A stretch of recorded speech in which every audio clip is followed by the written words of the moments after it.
Hello and welcome. I'm Ramesh Ramachandran and you're watching a special broadcast here on DD India. And with me is a very special guest, the Speaker and former President of the Maldives, Mohammad Nasheed. Mr. Nasheed, welcome to DD India. Well, thank you so much. It's lovely to be in your show, and also it's lovely to be in India again. Thank you, same here. Mr. Nasheed, if I can take your mind back to 6th May of 2021, when an attack on your life happened in the Maldives.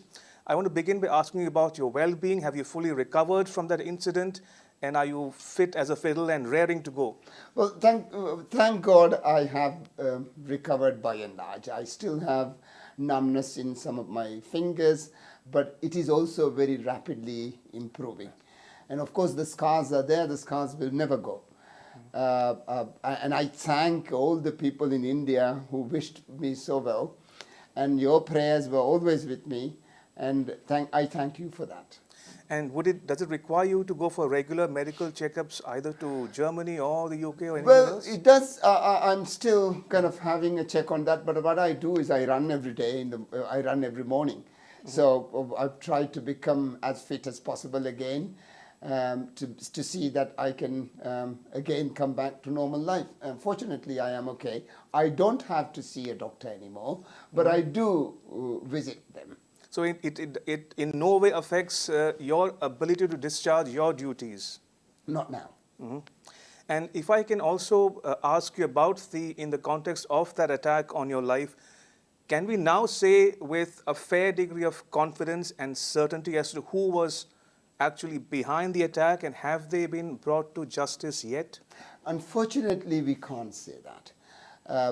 The authorities have got the 4 people who triggered the device, or immediately who triggered the device.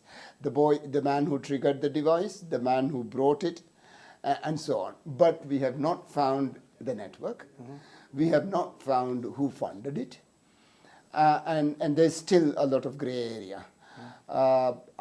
Unfortunately, it is not just simply in the Maldives. It's an international issue, and we should all collectively try to tackle radical movements and extremist ideas. Indeed. And just a quick follow-up on that itself.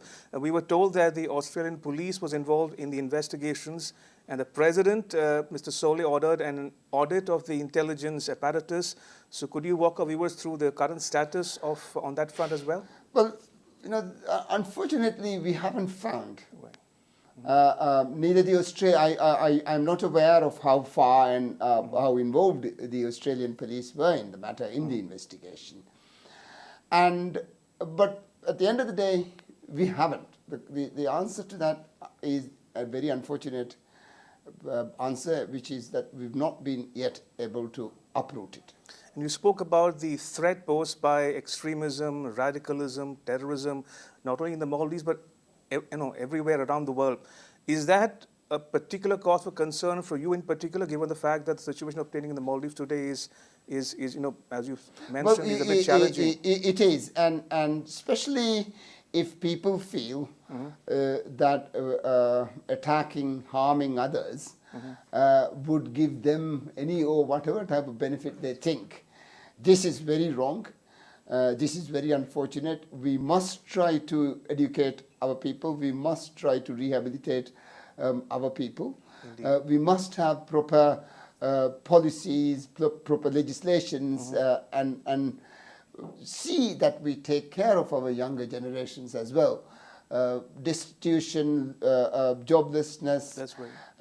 Dropout from school, juvenile delinquency, gangs, drugs, all these things are pushing a whole generation to this very sad situation. I think we should collectively try and address these issues. This is a serious issue in the Maldives and elsewhere as well. Absolutely. So it's not just a issue in the Maldives, and it's for everyone collectively to see how we may be able to improve it. Absolutely. Mr. Nasheed, I want to draw attention to an issue close to your heart, personally speaking, and that's the roadmap you discussed and said in the public domain several months ago. If I can broadly give elements of the roadmap. You said dissolve the government, number one. Number two, cancel the 2023 presidential election. Number three, let lawmakers adopt parliamentary system in January or February 2023, that's coming up. And last but not the least, let the legislature run the country till the next parliamentary elections due in 2024. Is that roadmap very much on your agenda even today? Well, I have always advocated for a parliamentary form of government. There is more scrutiny. Now, there is more scrutiny, there is more involvement of the people, especially in a very small society like ours, where an electorate is just 5,000 people. So people want to have a direct involvement in governance, a very direct involvement in governance, far more than in I think, bigger democracies. And a presidential system doesn't allow you to do that. It's more like a presidential system works more like an empire kind of thing, where a president sits at the top. You have a cabinet, and the cabinet has very little. Cabinet is not. They are not elected. They are appointed by the president. Yes, of course, they are answerable to the parliament, but they do not come to the parliament every day and face the questions. I mean, right now we have a situation where if a member of parliament wants to ask a question to a cabinet minister, he has to write, we have to give him 15 days notice before we can ask a question. So by the time the 15 days is over, actually the matter is also over. So every morning or once a week or whatever time in parliament, and if you can scrutinize your leaders, your politicians in parliament, that I think is far better for the people of the Maldives. Now, would I think that we should push with a timetable on these reforms? We, the Maldivian Democratic Party, our National Council, has passed a resolution saying that they would hold a congress of the party to decide on the kind of changes that we would want to bring. So hopefully we would stick to that timetable. Our party has now come out with a decree outlining the timetable. So we will have that Congress, and that Congress hopefully would decide on the constitutional amendments that we have to bring. But please, in 2008 we amended our constitution. And since then we've had 3 elections. And 3 times we've been able to transfer power. And for a Muslim democracy, young democracy, I'm very proud of that. Indeed. That we've been able to transfer power 3 times through the ballot. I'm not saying, in 2012, there was a coup. They toppled my government. We came into the 2013 elections. They had as many rounds of elections until I accepted defeat. I felt that stepping back in 2013 and letting the opposition come would be for the benefit of the country. And then, fortunately, in 2018, we were able to again come back. Right. So I think now that we've been implementing the new constitution for over 13, 14 years, it is time to again have a look at it. Indeed. Now, on your roadmap, the president says he's open to it, but it is not a priority for him. So I have a twofold question to you, Mr. Nasheed. One, should the 2023 presidential election be held at all on time? Number one. Number two, will you be running for presidency in the election? Well, first about the presidential system and how we may be able to turn it around and how that. There must be a referendum first. On whether the election should be held or not? Oh, yes. Okay. There must be a referendum on if we want to change the form of government. True, but the elections? Well, the referendum is primarily asking that question. Okay.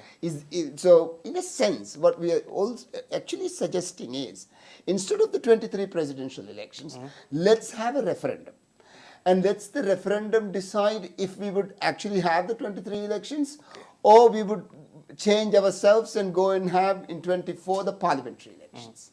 And would you be running for the election? If it is held? Well, one of our MPs the other day said that She thinks I will contest the primaries of our party. Now, I am a party man. So I would do what the Maldivian Democratic Party wants me to do.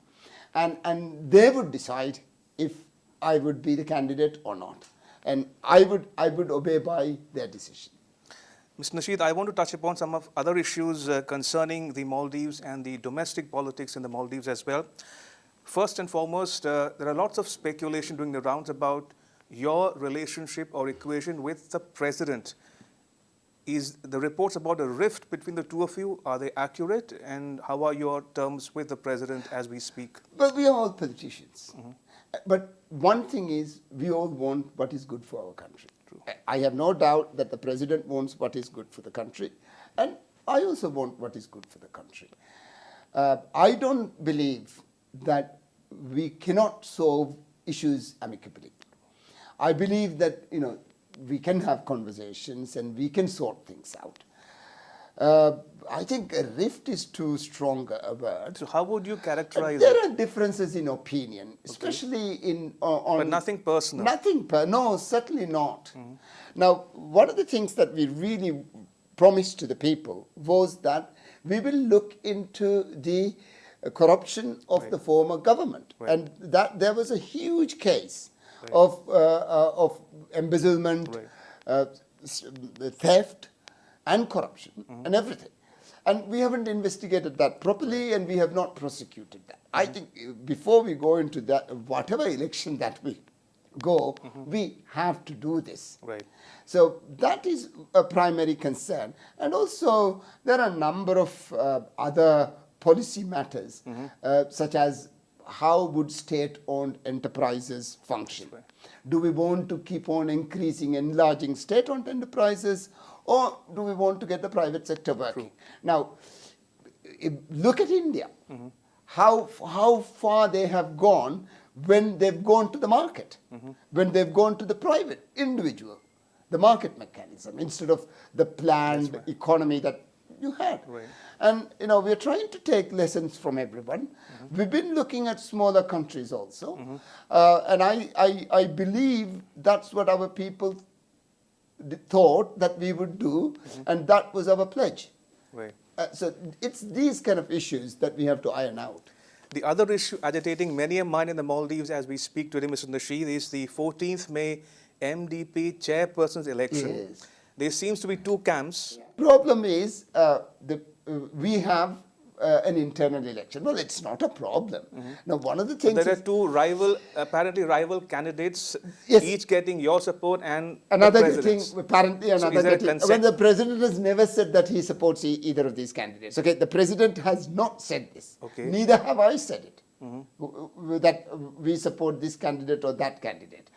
But it's obvious what I want, and it's obvious what I think it's fairly obvious what the president wants. I think honesty and a clean candidate is very, very important. And I also think that a parliamentarian doing this would be far more effective for the party. Another thing is, look, every single island is full of yellow flags. It's yellow. It's our logo. It's our sounds. It's our people. Oh, yes, they are contesting each other. True. But the true color is yellow. The whole country is now yellow. Fair enough. And we've drowned out other opposition campaigns through this.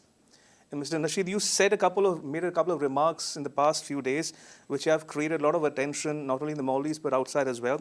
If I would just paraphrase what you said that you want the MDP to quit a sinking ship.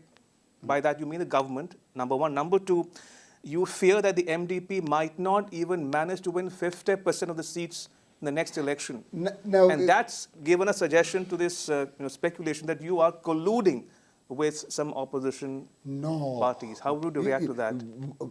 I am a very, very MDP person. I will never do anything that would harm our party. But we've never got 51%. We've had 3 elections. All coalition. Oh, the MDP has... Now, this is the problem. This is the matter is that there is a structural problem. We have about 40, 45 to, 40, upper 40s popularity. The opposition also has kind of 30s, upper 30s popularity. So for us to capture the 5% of the vote, we have given 60% of the government to very small three parties. Then you can see the alienation that would happen to the MDP members. Now, if you go to an island and there'll be a small job in a health center or a small job in the electricity powerhouse, and if these jobs are going to for the 60%, and also the jobs in the state-owned enterprises are going to the 60%, and also if policies are going to the 60%, you could see how alienated our people would become.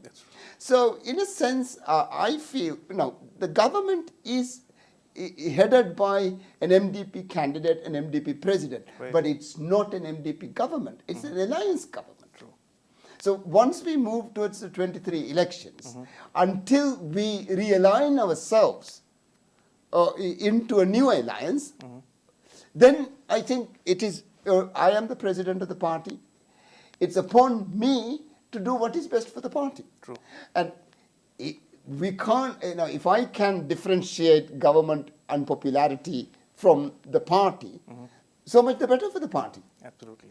So I kind of feel that we know what we are doing, and this is not going to harm the party, and this is not going to harm our country. Right. Let me now touch upon some other issues, including Maldives-India relations and in the regional context. Now, there's a lot of attention drawn to the India First policy of the Maldives and India's Neighborhood First policy. Do you see a scope for greater synergy between the two countries and the peoples going forward, given the policy priorities spelled out by both governments? I think it's going very well. India has opened a credit line for the Maldives for development projects. Right. The government has come up with a number of very viable, very good projects, and the credit line is working. And we are cooperating, we are exchanging students, we are exchanging officials, we are building a lot of capacity through Indian assistance. But one thing I like to point out about these kind of assistance programs is, you see, a high impact projects that have a direct impact to household income and the community is far better for developing countries. So we can't equate development to concrete. And development assistance also is not equal to. Look at all the concrete that China has poured on the Maldives. They've intentionally inflated the price of the projects so that the business plan will fail, and we will not be able to repay from the assets that were created. True. If you calculate the actual asset value of the projects and the debt, the assets are not even a third of the debt. True. So we will never, we have to restructure these. Indeed. We have to restructure these contracts, these loans. Why we went into this is because of lack of transparency. Now, Chinese development assistance is just like a letter. But some people would say that Indian development assistance is slow, but we like the slowness because it goes through a process, there is more transparency, there is a competitive bid, and you get the right price. Right. So everyone is aware of what is going on, you get the right price, and then you are able to be part of the project. So I think we have all, look at what is happening in Sri Lanka. It's so sad. Exactly. It is so. I was coming to that, yeah. It is so sad. So what are the learnings from the Sri Lankan economic crisis for a country like the Maldives? Well, given the fact that you yourself have said that 70% of Maldives' debt owed to China. Yeah. So what are the learnings for Maldives from the Sri Lankan crisis? Well, one thing especially in light of the debt trap that you spoke about. One thing is not try to pay back that debt. Let's negotiate. And I would call upon the good people of China to understand what is happening. So we want restructuring. We want a face value haircut, or the debt must be equal to the asset. We want a grace period. And we will pay back. We will pay back. But, a pound of flesh, But not what- a drop of blood. But what does that tell you about the fact that India, for one, has been one of the big holdouts from China's BRI project?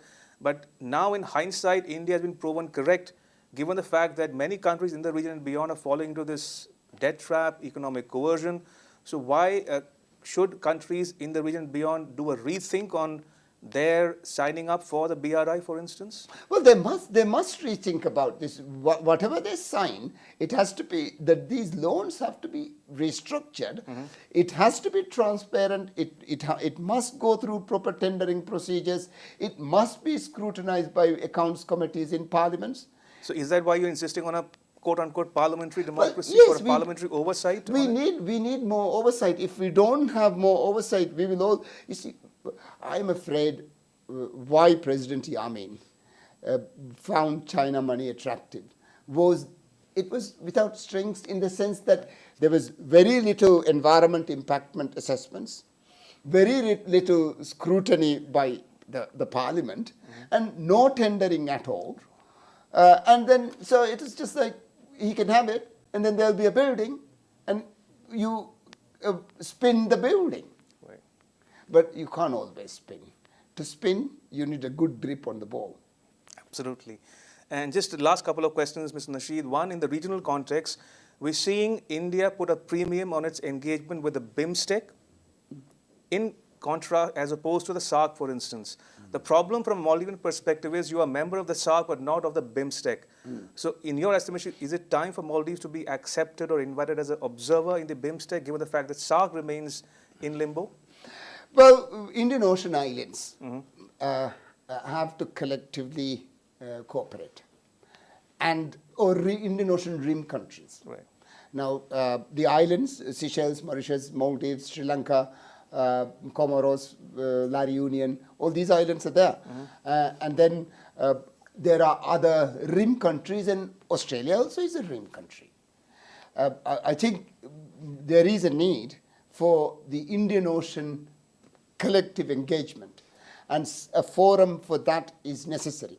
Now, when in 2010 we started a program where the National Security Advisor of all the Indian Ocean countries would gather once a year. Now that fortunately has been going on. Your National Security Advisor and everyone else also came recently, and we had that meeting in the Maldives. Yes, we need to work together. That, in what organization do we do that? Well, SAARC is not working it now. We haven't really seen a SAARC summit for quite some while. So there must be some other platform. Right. On that note, Mr. Nasheed, may I thank you so much for making time for our viewers watching this special broadcast on DD India. Thank you. Appreciate it. Well, thank you so much, and thank you for having me. Thank you so much. And Eid Mubarak to everyone. Thank you. Same to you. Thank you so much. Thank you. And with that, it's a wrap. But news continues here on DD India. You can catch all the latest updates on our social media, mobile and digital platforms. Thanks for watching. Bye-bye.